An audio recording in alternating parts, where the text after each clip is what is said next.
नमस्कार, मैं N R Garg, creative director. आज हमारे न्यूज चैनल शुभारंभ की टीम पहुंची है बांदा। ये वही पौराणिक नगरी है जहां पर सबसे पहले सनातन संस्कृति का आधार यदा यदा ही धर्मस्य ग्लानिर्भवति भारत की रचना हुई थी व्यास जी महाराज के द्वारा, और गणेश जी ने जिसको लिखा था। तो ऐसी पावन धरती पर आने का सौभाग्य हमें प्राप्त हुआ है। और आज हमारे साथ में है बांदा के बहुत ही उच्च कोटि के विद्वान जो व्यंगकार है, हर बात पर प्रहार करते हैं, किसी बात से चूकते नहीं है, खरे साहब। तो नागेश खरे जी का बहुत बहुत स्वागत है हमारे चैनल में। हम अपनी पूरी टीम की तरफ से आपका स्वागत करते हैं। धन्यवाद। नागेश खरे जी, आज हमारी टीम जो आपके बांदा क्षेत्र में पहुंची है, इसके पीछे आने का मुख्य कारण ये है कि ये पता लगा है कि ये बहुत ही अद्भुत भूमि है और इस धरती का पौराणिक महत्व भी रहा है। किंतु एक दुर्भाग्य हम महसूस करते हैं, जो रीच जन जन तक होनी चाहिए थी, जो इसकी विशेषताओं से पूरा भारत परिचित होना चाहिए था बुंदेलखंड से, ऐसा नहीं हो पाया। अन्य राज्यों की संस्कृति के विषय में बात करें तो सभी जानते हैं कि वहां की विशेषता क्या है, पंजाब की विशेषता क्या है, हरियाणा की क्या है या राजस्थान की क्या है, लेकिन बुंदेलखंड जो है बुंदेलखंड में ही सिमट कर रह गया है। इस पर आप क्या कहना चाहिए? जी, सबसे पहले तो महर्षि वामदेव जी की नगरी में आपका हार्दिक स्वागत करता हूं मैं। बहुत ही ये जैसा कि आपने कहा तपोभूमि है। भगवान श्री राम ने यहाँ 14 वर्ष बिताए थे। वो 14 नहीं सर, 11 वर्ष। 11 वर्ष से, और वो दुर्भाग्य से वो कल भी अलग हो गया बांदा से। पंचामी तक वो बांदा का हिस्सा था। और अब हम आते हैं आपके जो मूल सवाल पर, बुंदेलखंड में क्या हुआ है कि ये उपेक्षित क्षेत्र। मैं जरा सा एक बात कहना चाहूंगा, आपने बड़ी अच्छी बोली, वामदेव जी की ये भूमि है। जी जी। तो वामदेव जी से हमारी दर्शक जनता परिचित हो जाए, उनके विषय में थोड़ा सा बताएं। वामदेव ऋषि ये भारतीय संस्कृति के एक बहुत महान ऋषि हुए हैं जी, और ये उनकी तपोभूमि है, उनका जन्मस्थल है ये। अच्छा। आप अभी कभी श्री वामदेवेश्वर मंदिर जाइएगा। नहीं, दर्शन तो हम अवश्य करेंगे। कौन से प्रसंग में उनका उल्लेख मिलता है, कौन से युग में, कौन से प्रसंग? बस ये महर्षि वाल्मीकि की तरह एक महान विद्वान थे। महर्षि वो त्रेता युग में हुए हैं, मतलब जी जी, उस समय की ये भूमि। हाँ, जी जी। और जैसा कि तमाम ऋषि होते हैं उसी तरह वो भी एक महान ऋषि थे जी। और विस्तृत रूप से तो मैं आपको नहीं बता पाऊंगा, पर उल्लेख जो मिलता है त्रेता युग में महर्षि हाँ, लव कुश वाले प्रसंग में उनका कहीं ना कहीं कनेक्टिविटी मिलती है। जी जी। आप बताएं कि सर बुंदेलखंड की मेरा प्रश्न था कि उनकी रीच, जो बुंदेलखंड की विशेषता है, जन जन तक नहीं पहुंच पाई। देखिए, ये हमारे जनप्रतिनिधियों की कमी है। अच्छा। पार्लियामेंट में वो बैठते हैं तो सबसे पीछे बैठ जाते हैं, खाली ताली थपथपाते हैं वो बेंच पे जो है। अच्छा। किसी तरह की कोई मांग नहीं उठाते हैं। मैं आपको बताऊं, एक छोटी सी घटना बताता हूँ। 1984-85 में बांदा से एक ट्रेन चली थी हावड़ा, चंबल एक्सप्रेस जी, जो ग्वालियर से हावड़ा जाती है। जी। माधवराव सिंधिया से रेल मंत्री थे, उन्होंने चलवाई थी। आज तक वो ट्रेन 4 ही दिन चलती है, 4 दिन इधर 4 दिन उधर, वो प्रतिदिन नहीं हो पाई। सर नागेश जी, आपने कहा कि जनप्रतिनिधि जो है आवाज नहीं उठाते हैं जी, तो क्या जनता का कर्तव्य नहीं है? जनता क्या कर रही है? जनता ने तो उनको चुन के भेज दिया। अच्छा। उन्होंने अपने हिसाब से उचित और योग्य प्रत्याशी को चुना और वो वहां पर नहीं बोल रहा, तो ये उसकी कमी है। अच्छा, जैसे आपके विषय में मालूम हुआ कि आप बहुत ही उच्च कोटि के लेखक हैं, व्यंगकार हैं, आप व्यंग करते हैं किसी भी घटनाक्रम पर, तो क्या आपने अपनी कलम की ताकत से कभी इस दिशा में प्रयास नहीं किया कि आपकी कलम से? जी, मैंने बहुत प्रयास किया है, लेकिन अब नक्कार खाने की तूती साबित होती है। देखिए, हम एक आध लोगों से कुछ नहीं होगा जब सब लोग मिलकर लिखेंगे और आवाज उठाएंगे। और मैं आपको बहुत छोटी सी घटना बताता हूँ। मनोरंजन का अधिकार जो है हमारे संविधान ने हमको मूल अधिकार के रूप में दे रखा है। जी। हमारे बांदा शहर में पिछले 20 वर्षों से कोई थिएटर नहीं है, कोई सिनेमाघर नहीं है। बहुत ही चिंतनीय विषय है, बहुत ही गंभीर विषय है। जब तक युवा जो है मनोरंजन से संपन्न नहीं होंगे तो उनका मन मस्तिष्क कहते हैं रिलैक्स, रिचार्ज नहीं हो पाएगा। और आप कह रहे हैं कि बांदा शहर में कोई भी पिक्चर हॉल नहीं है। और देखिए, माफियाओं ने 5 थिएटर हॉल डेमोलिश किए, ध्वस्त किए जी। वहां पे मॉल बनाया। सरकारी नियम है कि जब कोई मॉल, जब कोई थिएटर हो, जब कोई टॉकीज को ध्वस्त किया जाता है और आप उसके ऊपर कोई मल्टीप्लेक्स बनाते हैं, मॉल बनाते हैं, तो उसमें कम से कम एक स्क्रीन यानी एक टॉकीज के अंदर होना अनिवार्य है। जी। तीनों मॉल में कोई भी टॉकीज नहीं है, आप किसी से पूछ लीजिए। तो ये विषय बहुत ही बड़ा विषय है जहां तक मुझे लग रहा है। आपने आवाज उठाई इसके लिए? जी हाँ, मैंने मुख्यमंत्री पोर्टल पे भी लिखा, लेकिन कोई कार्रवाई हुई नहीं हुई है। हाँ।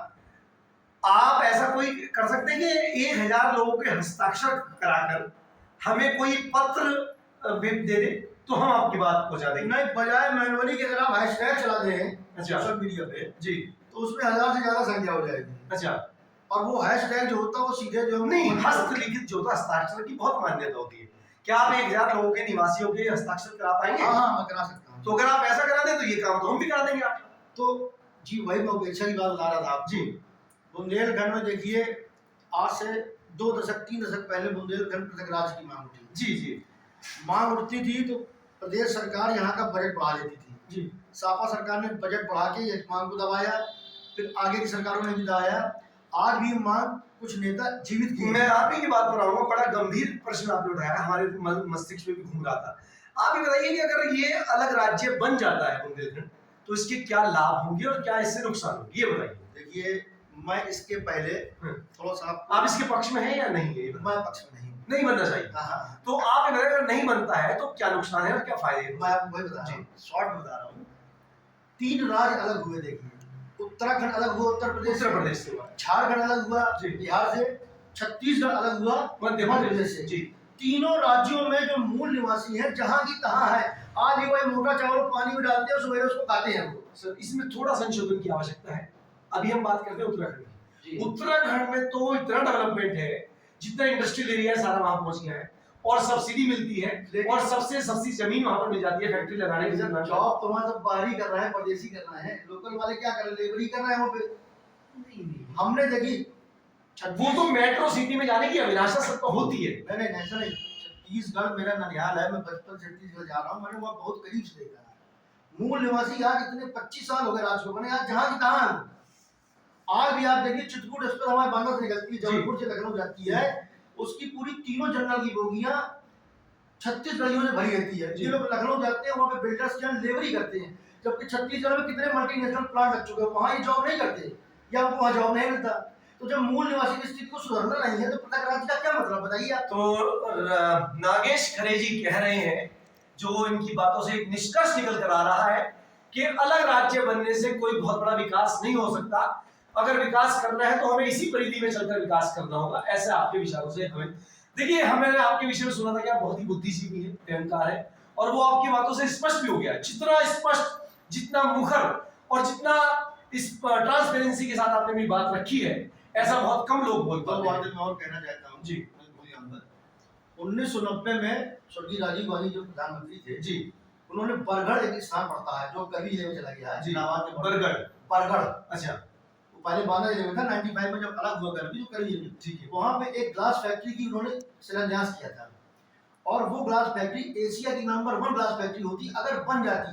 वो नहीं बन पाई, उसका सारी मशीनरी जो है मद्रास एयरपोर्ट में चली गई, बंदरगाह में पूरी मशीनरी यहाँ ट्रांसफर हो गई, वो प्लांट आज तक नहीं बन पाया। क्या कारण है? कुछ नेताओं ने वहां पैरवी नहीं की। तो उस समय के नेता जो थे आपके क्षेत्र के, तो जनप्रतिनिधि जी, उन्होंने काम नहीं। अच्छा अभी बताइए, ये जो सरकार अभी आ गई, ये सही काम कर रही है? हाँ ये बढ़िया काम करी, लेकिन फिर भी अभी हमारे बांदा जिले में कोई उद्योग नहीं है। आप निकाल के देखिएगा, हमें पता लग रहा है कि यहाँ से इंडस्ट्रियल एरिया बनने जा रहा है, 2027 तक वो शुरू हो जाएगा। 1994 में बूढ़ागढ़ में इंडस्ट्रियल एरिया घोषित हुआ था, प्लॉटिंग हुई थी, बांदा के जो धनी लोग हैं, व्यापारी लोग, उन्होंने वहाँ प्लॉट्स खरीद लिए थे, और ये सब बात दिखाया था सरकार ने कि यहाँ पे हम हिंदुस्तान लीवर जैसी तमाम मल्टीनेशनल कंपनी को लाएंगे जो अपने उत्पाद यहाँ पर बनाएगी, जिससे हमारे लोकल लोगों को रोजगार मिलेगा। आज तक वहाँ एक यूनिट नहीं है किसी मल्टीनेशनल कंपनी की। देखिए समस्याएं बहुत है, विषय तो बहुत लंबा हो रहा है, हमारे पास थोड़ा सा समय का अभाव है, हम क्षमा चाहेंगे आपसे। हम लास्ट बात ये कहना चाहेंगे, जहां जहां भी इस देश में, संसार में बुंदेलखंड के स्थानीय निवासी जिनसे मूल रूप से रहने वाले वहां रह रहे हैं, उनको क्या संदेश देना चाहिए, कैसे सब लोग एक ट्रैक पर आ सकते हैं, एक सूत्र पर बन सकते हैं? देखिए अपनी संस्कृति को जीवित रखिए, और मैं हर बार ये कहता हूँ, ये लिखता हूँ कि अगर आप अमेरिका में रहते हैं या कनाडा में रहते हैं तो कम से कम इतना करिए कि घर के अंदर आप अपनी मातृभाषा बोलिए, जो भी आपकी मातृभाषा है। बहुत अच्छी बात आपने बोली कि जो भी आपकी मदर टंग है उसको अवश्य आप साथ लेकर चले, उसको प्रायोरिटी पर रखिए, उसको सर्वोपरि मानिए। बहुत अच्छी बात। तो नागेश खरे जी कह रहे हैं कि विश्व में जहां जहां तक भी आवाज पहुंच रही है, जहां जहां भी बुंदेलखंड के स्थानीय निवासी रहते हैं, वो अपनी मातृभाषा को, अपनी मदर टंग को ना भूले, क्योंकि ऐसा मनुष्य कभी जीवन में उन्नति नहीं कर सकता जो अपनी मातृभाषा का सम्मान ना करे, वो किसी और का सम्मान क्या करेगा। हम आपसे बहुत प्रभावित हुए, और शुभारंभ टीम की तरफ से आपको बहुत बहुत धन्यवाद। और हम चाहेंगे कि आप हमारे चैनल के मार्गदर्शक बने, लीगल एडवाइजर बने, क्योंकि आपके पास जो ज्ञान का अथाह सागर छुपा हुआ है कहीं ना कहीं हमारे लिए यूजफुल होगा। और बस आप सभी से अनुमति लेंगे। आगे की अपडेट के लिए आप देखते रहिए हमारा चैनल। कल फिर मिलेंगे इसी समय इसी चैनल पर। तब तक के लिए नमस्कार, जय हिंद, जय भारत। जय